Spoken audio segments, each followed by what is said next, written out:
ముఖ్యమంత్రి చంద్రబాబు ఈ నెల 5వ తేదీ నుంచి వరుసగా 3 రోజుల పాటు ఢిల్లీలో పర్యటించనున్నారు. ప్రధాని నరేంద్ర మోదీ, హోంమంత్రి అమిత్ షాలతో చంద్రబాబు కీలక భేటీలు నిర్వహించనున్నట్లు విశ్వసనీయ సమాచారం. కేంద్ర ప్రభుత్వ పెద్దల్ని కలవనున్న సీఎం రాష్ట్ర అవసరాలపై వారితో కీలకంగా చర్చించనున్నట్లు తెలుస్తోంది. ముఖ్యమంత్రి చంద్రబాబు ఈ నెల 5వ తేదీ నుంచి వరుసగా 3 రోజుల పాటు ఢిల్లీలో పర్యటించనున్నారు. ప్రధాని నరేంద్ర మోడీ, హోంమంత్రి అమిత్ షాలతో చంద్రబాబు కీలక భేటీలు నిర్వహించనున్నట్లు విశ్వసనీయ సమాచారం. కేంద్ర ప్రభుత్వ పెద్దల్ని కలవనున్న సీఎం రాష్ట్ర అవసరాలపై వారితో కీలకంగా చర్చించనున్నట్లు తెలుస్తుంది. 6వ తేదీ ఉదయం ఢిల్లీ నుంచి నేరుగా విశాఖ వెళ్లనున్న సీఎం ఆయన తోడలుడు దగ్గుపాటి వెంకటేశ్వరరావు పుస్తకావిష్కరణ కార్యక్రమంలో పాల్గొంటారు.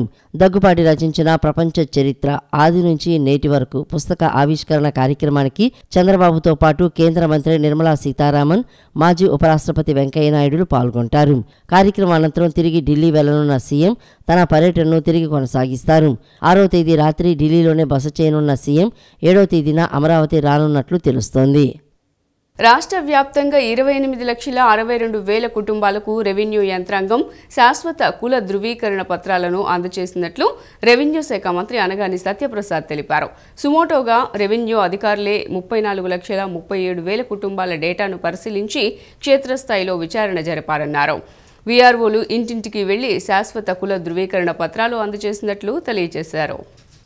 రాష్ట్ర వ్యాప్తంగా 28,62,000 కుటుంబాలకు రెవెన్యూ యంత్రాంగం శాశ్వత కుల ధృవీకరణ పత్రాలను అందజేసినట్లు రెవెన్యూ శాఖ మంత్రి అనగాని సత్యప్రసాద్ తెలిపారు.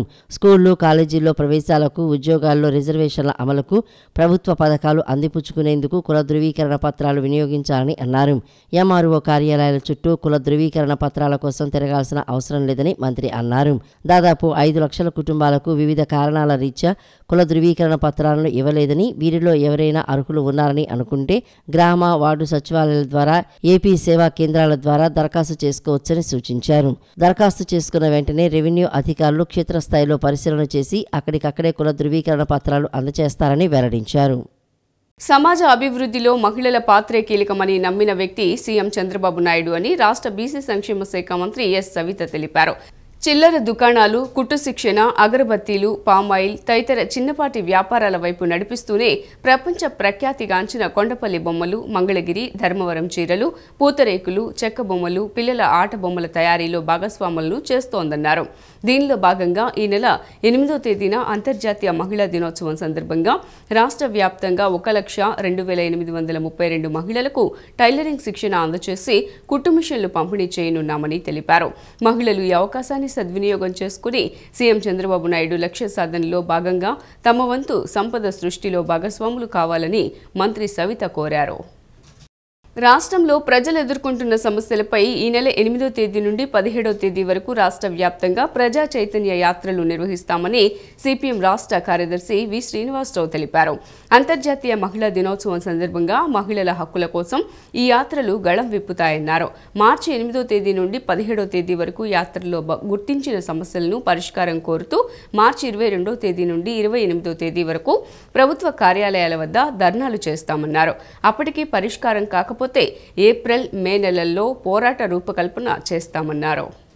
విజయవాడలోని బాలోత్సవ భవన్లో ఏర్పాటు చేసిన విలేకరుల సమావేశంలో పార్టీ రాష్ట్ర కార్యదర్శి వర్గ సభ్యులు Y Venkateswararao, CH Baburao, K Prabhakar రెడ్డితో కలిసి రాష్ట్ర కార్యదర్శి శ్రీనివాసరావు మాట్లాడారు. ప్రజా సమస్యల అధ్యయనం కోసం రాష్ట్ర, జిల్లా స్థాయి నాయకత్వాలు రాష్ట్ర వ్యాప్తంగా పర్యటిస్తారని తెలిపారు. అలాగే పాదయాత్రలు, సైకిల్ యాత్రలు చేస్తారని, మార్చి 8 అంతర్జాతీయ మహిళా దినోత్సవం సందర్భంగా సూపర్ 6 వాగ్దానాల్లో ముఖ్యమైన ఉచిత బస్సు పథకాన్ని ప్రారంభించాలని, ఉగాది నాటికి యువతకు నిరుద్యోగ భృతి, మహిళలకు 1,500 రూపాయలు అమలును ప్రకటించాలని కోరుతూ పలు కార్యక్రమాలు నిర్వహిస్తామని చెప్పారు. కొత్త ప్రభుత్వంలో అయినా తమ సమస్యలు పరిష్కారం అవుతాయని, బడ్జెట్లో రాయితీలు ఏమైనా ఇస్తారేమోనని 9 నెలల పాటు ప్రజలు ఎదురుచూశారని, వారి ఆశలు అడియాసలు అయ్యాయని పేర్కొన్నారు. మాటలకు, చేతలకు పొంతం లేదని తెలిపారు. సూపర్ 6 పథకాలకు నిధులు తగ్గింపు ద్వారా వాటిని కుదించే ప్రయత్నం చేశారని విమర్శించారు. P4 పేరుతో 20% మంది లబ్ధిదారులను తగ్గించే ప్రయత్నాలు చేస్తున్నారని, వృద్ధుల నెత్తిన శటగోపురం పెట్టారని పేర్కొన్నారు.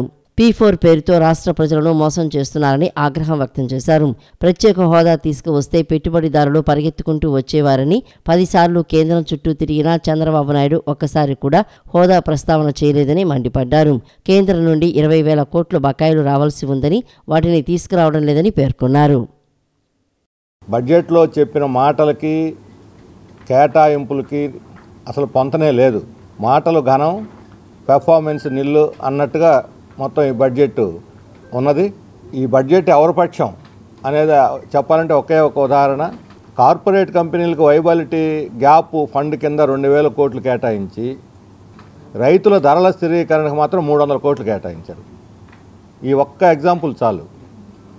విదేశీ పెట్టుబడులు, పెద్ద పెద్ద కార్పొరేట్ కంపెనీలు పెట్టుబడులు పెట్టి ఉపాధి కల్పిస్తాయని ఆశలు పెట్టి వాళ్ళకి 2,000 కోట్లు వైబిలిటీ గ్యాప్ ఫండ్ కేటాయించిన వాళ్ళకి రైతులకి కనీస గిట్టుబాటు ధర కోసం ధరల స్థిరీకరణ నిధికి ఒక 3,000 కోట్లు కేటాయించడానికి చేతులు రాలేదని అడుగుతున్నాం. దాదాపు 4 కోట్ల మంది ఈరోజు గ్రామీణ ప్రజలు, అందులో 60% మంది రైతులు. ఈ సంవత్సరం పంటలకు గిట్టుబాటు ధర లేదు. మిర్చికి లేదు, పత్తికి లేదు, పొగాకు లేదు, శనగకు లేదు, టమోటాలకు లేవు, దేనికి గిట్టుబాటు ధర లేదు. పైగా కరువు, వర్షాలు ఈ సంవత్సరం ఎండలు మండిపోతున్నాయి అంటున్నారు, మంచినీళ్ళు తాగడానికి లేవు. ఏమి మీకు అడ్డం వచ్చింది అంటే డబ్బులు జనానికి ఇవ్వాల్సి వస్తే డబ్బులు లేవు, ఖజానా ఖాళీ. కార్పొరేట్లకు ఇవ్వడానికి మాత్రం ఖజానా నిండా డబ్బులు ఉంటాయా? వెలుగొండ పూర్తయి నీళ్ళు ఇస్తాడు ఆయన? ఏమైనా మహత్యం ఉందా? ఏమన్నా భగీరథ రాయిళ్ళు కృష్ణా నుంచి జంపోయి వస్తాయి నీళ్లు? ఆడ పంపులు పెట్టకుండా, కాలువలు తవ్వకుండా ఎలా వస్తాయి నీళ్లు? మహత్యం ఉంటే చెప్పమనండి. భగీరథ మహత్యం ఏమన్నా వాళ్ళ దగ్గర? అందుకని ఈ రకమైన మాటలతోటి రాష్ట్ర సమస్యలు పరిష్కారం కావు. అందువల్ల మేము ప్రజల్లోకి పోవాలని నిర్ణయించుకున్నాం.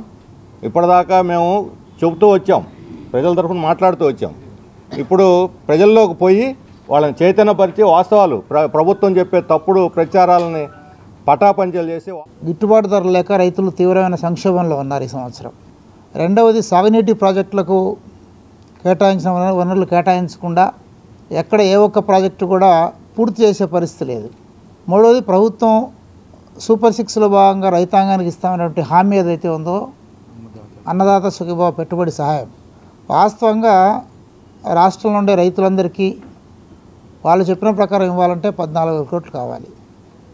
కానీ 9,000 కోట్లే దాంట్లో బడ్జెట్లో చూపించారు. అంటే ఈ 3 అంశాలను, ధరల విషయంలో రైతులను ఆదుకునే దిశగా ప్రభుత్వం యొక్క ప్రతిపాదనలు, సాగునీటి ప్రాజెక్టులను పూర్తి చేసే దిశగా ప్రభుత్వ ప్రతిపాదనలు, వాళ్ళు ఇచ్చిన హామీని అమలు చేసే దిశకు కూడా బడ్జెట్ ప్రతిపాదనలు, కేటాయింపులు లేవు. మార్చి 8వ తేదీన విజయవాడ ఇందిరాగాంధీ మున్సిపల్ స్టేడియంలో నిర్వహించే అంతర్జాతీయ మహిళా దినోత్సవ వేడుకల్లో ప్రతి ఒక్కరూ పాల్గొని విజయవంతం చేయాలని ఏపీఎన్జీఓ మహిళా ఉద్యోగుల సంఘం రాష్ట్ర అధ్యక్షురాలు వాణి కోరారు. స్వేచ్ఛాయుత వాతావరణంలో ఉద్యోగం చేసుకునే విధంగా చక్కటి వాతావరణాన్ని కల్పించాలని రాష్ట్ర ప్రభుత్వాన్ని ఏపీఎన్జీఓ మహిళా ఉద్యోగుల సంఘం అధ్యక్షురాలు వాణి తెలిపారు. నగరంలోని గాంధీనగర్ ఏపీ ఎన్జీఓ హాల్లో ఏపీ ఎన్జీఓ మహిళా ఉద్యోగుల సంఘం రాష్ట్ర అధ్యక్షురాలు పలువురు సభ్యులు కలిసి విలేకరుల సమావేశాన్ని నిర్వహించారు. మార్చి 8 అంతర్జాతీయ మహిళా దినోత్సవం సందర్భంగా ఏపీ ఎన్జీఓ రాష్ట్ర అధ్యక్షుడు శివారెడ్డి, కార్యదర్శి విద్యాసాగర్ ఆధ్వర్యంలో ఇందిరాగాంధీ మున్సిపల్ స్టేడియంలో అంతర్జాతీయ మహిళా దినోత్సవాన్ని నిర్వహించనున్నామని తెలిపారు. ముఖ్యంగా మార్చి 8న మహిళా విభాగం ఆధ్వర్యంలో మహిళా ఉద్యోగులకు వివిధ ఆటల పోటీలు నిర్వహిస్తున్నామని, ఈ ఆటలను క్రీడల శాఖ మంత్రి రాంప్రసాద్ ప్రారంభిస్తారని తెలిపారు. రాష్ట్ర వ్యాప్తంగా ప్రతి జిల్లాలో అంతర్జాతీయ మహిళా దినోత్సవం జరుపుకుంటున్నామని వెల్లడించారు. 5-6 తేదీల్లో సాంస్కృతిక కార్యక్రమాలు, మ్యూజికల్ చైర్, అంత్యాక్షరి, సరదా ఆటల పోటీలు నిర్వహించినట్లు తెలిపారు. మహిళలు చాలా ఒత్తిడిగా ఉన్నా సమర్థవంతంగా విధులు నిర్వహిస్తున్నట్లు చెప్పారు. స్వేచ్ఛాయుత వాతావరణంలో ఉద్యోగం చేసుకునే విధంగా చక్కటి వాతావరణాన్ని ప్రభుత్వ కార్యాలయాల్లో కల్పించాలని రాష్ట్ర ప్రభుత్వాన్ని ఏపీ ఎన్జీఓ మహిళా ఉద్యోగుల సంఘం రాష్ట్ర అధ్యక్షురాలు వాణి కోరారు. అత్యంత కీలకమైన పాత్ర వహించేది డిపార్ట్మెంట్లో మహిళలే. అది విద్యలో చూసుకోండి, వైద్యంలో చూసుకోండి, అంగన్వాడీ చూసుకోండి, ఒక ఆశా చూసుకోండి, ఎవరైనా సరే రూట్ లెవెల్లో కష్టపడి ఎండనక వాననక పనిచేసేది మహిళా ఉద్యోగులే. మరి అటువంటి మహిళా ఉద్యోగులకి ఒక్కరోజు కూడా ఆట విడుపు, కానీ అంత చాలా స్ట్రెస్తో కూడిన ఉద్యోగాలు చేస్తున్నప్పటికీ ప్రభుత్వం మరి మా సంఘం ద్వారా మాకు కావాల్సిన అనేక డిమాండ్లు, అది చైల్డ్ కేర్ లీవ్ని పెంచారు, కొన్ని విషయాలు కూడా ఇది కాంట్రాక్ట్ బేస్డ్ కూడా లీవ్ ఇచ్చారు. మరి మా డిమాండ్లన్నీ పరిష్కరించారు. మేము ఆర్థికపరమైన డిమాండ్ల గురించి మేము ఇప్పుడు మాట్లాడలేదు, కానీ మరి మాకు కొంచెం వెసులుబాటు, పనితనంలో వెసులుబాటు కల్పించడం గురించి చిన్న సమయం కూడా లేకుండా ఎంతో బిజీగా ఉన్నటువంటి లైఫ్లో వాళ్ళకి ఆ 3 రోజులు ఆ తర్వాత ఒక ఛార్జింగ్ లాగా ఉపయోగపడుతుందని చెప్పనేసి వీళ్ళని మానసికమైనటువంటి ఉల్లాసము, ఉత్తేజాన్ని కల్పించాలనేటటువంటి ఉద్దేశంతో ఈ కార్యక్రమాలన్నీ కూడా ఏర్పాటు చేయడం జరిగింది. అయితే ఈ సంవత్సరం 2025 సంవత్సరంలో ప్రాధాన్యంగా 3 లక్ష్యాలని మన ఇంటర్నేషనల్ ఉమెన్స్ డేలో ఏర్పాటు చేసుకోవడం జరిగింది. కార్యాలయాల్లోనూ 29 రాష్ట్రాల్లోతో పాటు మన రాష్ట్రంలో కూడా ప్రతి రాష్ట్రంలో కూడా ప్రతి కార్యాలయాల్లో కూడా ఉమెన్ ప్రొటెక్షన్ సెల్స్ని ఏర్పాటు చేయాలని నిర్దేశించారు. అదేవిధంగా సాయంత్రం 5 తర్వాత కనుక మహిళా ఉద్యోగిని కనుక ఉండవలసిన పరిస్థితి ఉంటే ఆ మహిళకు రక్షణ కల్పించాలని నిర్దేశించారు. ఎందువల్లంటే ఈ కాలాల్లో చాలా వరకు 5 తర్వాత కూడా ఉండాల్సిన పరిస్థితి వస్తుంది. ఆ ఉండాల్సిన పరిస్థితి వచ్చినప్పుడు మిడిల్ లెవెల్ ఆఫీసర్గా వాళ్ళ యొక్క ఇంటికి చేరే వరకు కూడా వాళ్ళ యొక్క రక్షణ బాధ్యతను స్వీకరించాలని నిర్దేశించారు. ప్రతి ఒక్క ఆఫీసుల్లో చాలా ప్రభుత్వ కార్యాలయ సముదాయాల మధ్యన క్రచ్లను పిల్లల సంరక్షణార్థం క్రచ్లను ఏర్పాటు చేయాలని మహిళలకు సీఎం చంద్రబాబు నాయుడు నేతృత్వంలోని ఎన్డీఏ ప్రభుత్వం మరో గుడ్ న్యూస్ తెలిపింది. అంతర్జాతీయ మహిళా దినోత్సవం సందర్భంగా మహిళలకు ఆర్థిక మేలు కలిగేలా నిర్ణయం తీసుకుంది. టైలరింగ్లో మహిళలకు శిక్షణ అందజేసి వారికి కుట్టు మిషన్లు ఉచితంగా అందజేయనుంది. 1,02,832 మహిళా లబ్ధిదారులు ఎంపిక చేశారు. శిక్షణ అనంతరం 255 కోట్ల వ్యయంతో కుట్టు మిషన్లను పంపిణీ చేయనున్నారు. మహిళల అభ్యున్నతికి వెన్నంటి ఉంటూ భరోసా కల్పిస్తున్న సీఎం చంద్రబాబు నాయుడు వారికి ఆర్థికాభ్యున్నతి కల్పించాలని నిర్ణయించారు. దీనిలో భాగంగా స్వయం ఉపాధి పథకాల్లోనూ మహిళలకు అధిక ప్రాధాన్యం ఇస్తున్నారు. ఇంటి పట్టున ఉండే మహిళలకు ఆర్థిక భరోసా కలిగేలా టైలరింగ్లో శిక్షణ ఇవ్వాలని నిర్ణయించారు. కేవలం శిక్షణ ఇవ్వడమే కాకుండా వారికి కుట్టు మిషన్లు కూడా ఉచితంగా అందజేయనున్నారు. ఈ నెల 8వ తేదీన అంతర్జాతీయ మహిళా దినోత్సవం సందర్భంగా మహిళా లబ్ధిదారులకు బీసీ సంక్షేమ శాఖ ఆధ్వర్యంలో ఈ శిక్షణా కేంద్రాలు ప్రారంభం కానున్నాయి. రాష్ట్ర వ్యాప్తంగా 175 నియోజకవర్గాల్లోనూ బీసీ, ఈడబ్ల్యూఎస్, కాపు సామాజిక వర్గానికి చెందిన 1,02,832 మహిళా లబ్ధిదారులకు కుట్టు మిషన్లు అందజేయాలని సీఎం చంద్రబాబు నాయుడు నేతృత్వంలోని ఎన్డీఏ ప్రభుత్వం నిర్ణయించింది. ఇందుకోసం 255 కోట్లను ప్రభుత్వం వెచ్చిస్తోంది. బీసీ వెల్ఫేర్ కార్పొరేషన్ ద్వారా 46,044 మందికి, ఈడబ్ల్యూఎస్ సామాజిక వర్గానికి చెందిన 45,772 మందికి, కాపు కార్పొరేషన్ ద్వారా అదే సామాజిక వర్గానికి చెందిన 11,016 మందిని ఎంపిక చేయనున్నారు. ఇప్పటికే లబ్ధిదారుల ఎంపిక కార్యక్రమం చివరి దశకు చేరుకుంది. కుటుంబానికి ఒక ఎంటర్‌ప్రెన్యూర్ ఉండాలనే ముఖ్యమంత్రి చంద్రబాబు నాయుడు ఆశయ సాధనలో భాగంగా స్వయం ఉపాధి రంగంలో మహిళలు, యువతను ప్రోత్సహించడంతో పాటు వాటిపైన అవగాహన కల్పించి ఆ దిశగా కుటీర పరిశ్రమలు ఏర్పాటు చేయించాలనే ధ్యేయంతోనే ఎంపీ కేశినేని శివనాథ్ కృషి చేస్తున్నారని ఎన్ఐఆర్డీపీఆర్ ప్రోగ్రాం కోఆర్డినేటర్ సొంగ సంజయ్ వర్మ ఏకొండూరు మండల పార్టీ ప్రెసిడెంట్ గడ్డి కృష్ణారెడ్డి తెలిపారు. తన సొంత నిధులతో పంచాయతీ ఛాంపియన్స్కు కేశినేని ఫౌండేషన్ ద్వారా శిక్షణ ఇప్పించారని తెలిపారు. పంచాయతీ ఛాంపియన్స్ కేంద్ర, రాష్ట్ర పథకాలకు అర్హులు పొందేందుకు వారికి అవగాహన కల్పించి అండగా ఉంటారన్నారు. ఎంపీ కేశినేని శివనాథ్ ఆదేశాల మేరకు హైదరాబాద్ జాతీయ గ్రామీణాభివృద్ధి మరియు పంచాయతీరాజ్ సంస్థలో సమగ్ర గ్రామీణాభివృద్ధి కోసం శిక్షణ పొందిన పంచాయతీ ఛాంపియన్స్ కొండూరు మండలం పెద్దతండా గ్రామంలో సమగ్రాభివృద్ధి కోసం పనులు ఆదివారం ప్రారంభించారు. ఈ మేరకు డ్వాక్రా మహిళలు గ్రామ ప్రజలతో సమావేశం నిర్వహించారు. ఈ సమావేశంలో ఎన్టీఆర్ జిల్లా ఎన్ఐఆర్డీపీఆర్ ప్రోగ్రాం కోఆర్డినేటర్ సొంగ సంజయ్ వర్మ, కొండూరు మండలం పార్టీ ప్రెసిడెంట్ గడ్డి కృష్ణారెడ్డి మాట్లాడుతూ ఎంపీ కేశినేని శివనాథ్ చిన్ని తన పార్లమెంటు పరిధిలోని 295 గ్రామాలను సమగ్రంగా అభివృద్ధి చేయాలనే లక్ష్యంతో కృషి చేస్తున్నారని తెలిపారు. అలాగే ప్రజలు స్వయం ఉపాధి కోసం కుటీర పరిశ్రమలు ఏ విధంగా స్థాపించుకోవాలి, కుటీర పరిశ్రమల్లో తయారు చేసే వస్తువులు మార్కెటింగ్ ఎలా చేసుకోవాలి అనే అంశాలు సవివరంగా వివరించారు. ఈ విషయాలకు సంబంధించి పంచాయతీ ఛాంపియన్స్ గ్రామ ప్రజలకు అండదండగా ఉంటారని చెప్పారు. గుంటూరు జిల్లా తాడేపల్లిలోని అరుదైన పిల్లి జాతి జంతువు ప్రత్యక్షమైంది. తాడేపల్లి కొండపై నుంచి ముగ్గురోడ్డులోని గొట్టిముక్కల లాజర్ అనే వ్యక్తి ఇంట్లోకి ప్రవేశించింది. ఈ పిల్లిని చూసిన స్థానికులు తొలుత భయభ్రాంతులకు గురయ్యారు. స్థానికులు గుమిగూడటంతో ఆ జంతువు కూడా ఇంట్లోకి వెళ్లి వస్తువుల మధ్య దాక్కుంది. దీనిని అతి కష్టం మీద స్థానికులు పట్టుకున్నారు. చాకచక్యంగా పట్టుకుని అటవీశాఖ అధికారులకు సమాచారం ఇచ్చారు. ఇది చాలా అరుదైన జీవిగా అటవీశాఖ అధికారులు గుర్తించారు. ఆఫ్రికా అడవుల్లో సంచరించే సివర్ట్ జాతికి చెందిన పిల్లిగా గుర్తించారు. తాడేపల్లిలోని పిల్లిని స్వాధీనం చేసుకుని అధికారులు ఆసుపత్రికి తరలించారు. పిల్లికి ఆసుపత్రిలో వైద్య పరీక్షలు నిర్వహించిన తర్వాత అక్కడి నుంచి అడవిలో విడిచిపెడతామని అధికారులు తెలిపారు. ఉండవల్లి గ్రామం కరివేపాకు తోట రోడ్డులో ఓ పేకాట శిబిరంపై దాడి చేసి 8 మంది పేకాట రాయిళ్లతో పాటు 54,000 రూపాయల నగదు, 5 ద్విచక్ర వాహనాలు, 8 సెల్ ఫోన్లు, టోకెన్లను తాడేపల్లి పోలీసులు స్వాధీనం చేసుకున్నారు.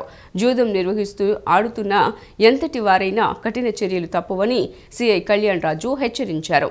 అలాగే తాడేపల్లి మండల పరిధిలో గంజాయి అమ్మినా, సేవిస్తున్నా, బహిరంగ ప్రదేశాల్లో మద్యం సేవిస్తున్న వారిపైన, కృష్ణానది తీరం వెంబడి అసాంఘిక కార్యకలాపాలకు పాల్పడుతున్న వారిపైన కఠిన చర్యలు తీసుకుంటామన్నారు. ఎలాంటి అవాంఛనీయ సంఘటనలు జరగకుండా ప్రత్యేక బలగాల్ని ఏర్పాటు చేశామని తెలిపారు.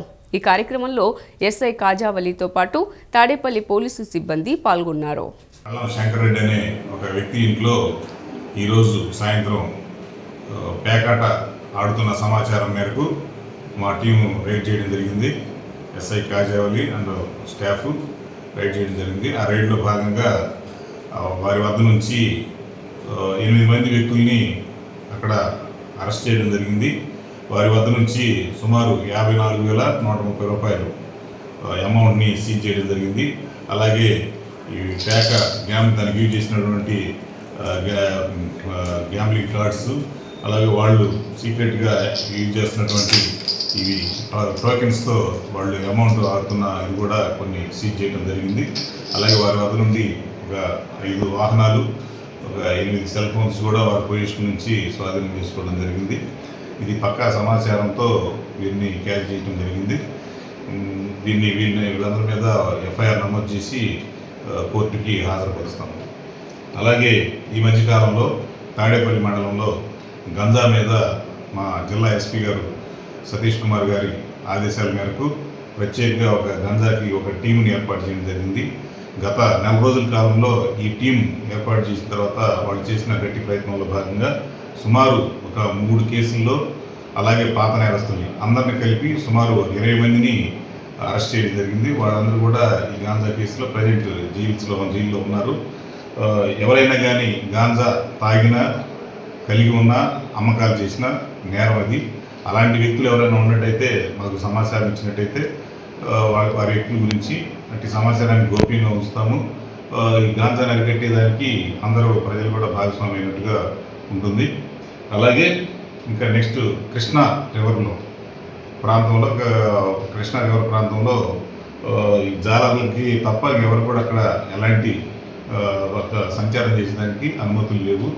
ఎక్కడైనా జంటలుగా కానీ, మరి ఏ విధంగా సంఘ వ్యతిరేక శక్తులు కానీ, లేకుంటే అసాంఘిక కార్యకలాపాలు కానీ పాల్పడినట్టయితే ప్రత్యేకంగా ఏర్పాటు చేయడం జరిగింది. అలాంటి వ్యక్తుల మీద ఎవరైనా చేశారంటే వారి మీద చట్టం ప్రకారంగా చర్యలు తీసుకోవడం జరుగుతుంది. అలాగే ఓపెన్ డ్రింకింగ్ సంబంధించి కూడా ఒక ఎన్ఫోర్స్మెంట్ టీం లాగా మాకు ఏర్పాటు చేయడం జరిగింది. జిల్లా ఎస్పీ గారి ఆదేశాల మేరకు ప్రతిరోజు ఈ టీము రిమోట్ ఏరియాస్లో, మండల పరిధిలో అన్ని రిమోట్ ఏరియాస్ని కవర్ చేస్తూ పెట్రోలింగ్ చేస్తూ ఉన్నాము. ఇందులో భాగంగా ఎవరైనా కానీ ఈ చట్టవిరుద్ధంగా ఓపెన్ డ్రింకింగ్ పాల్పడితే వారి మీద ఖచ్చితంగా చర్యలు తీసుకోవడం జరిగింది. అలాంటి వ్యక్తులు ఏ స్థాయి వారైనా వదిలే ప్రసక్తి ఉండదు. సిటీ న్యూస్ ఇంతటితో సమాప్తం. తిరిగి వార్తల్లో మళ్ళీ కలుద్దాం. అంతవరకు సెలవు. నమస్కారం.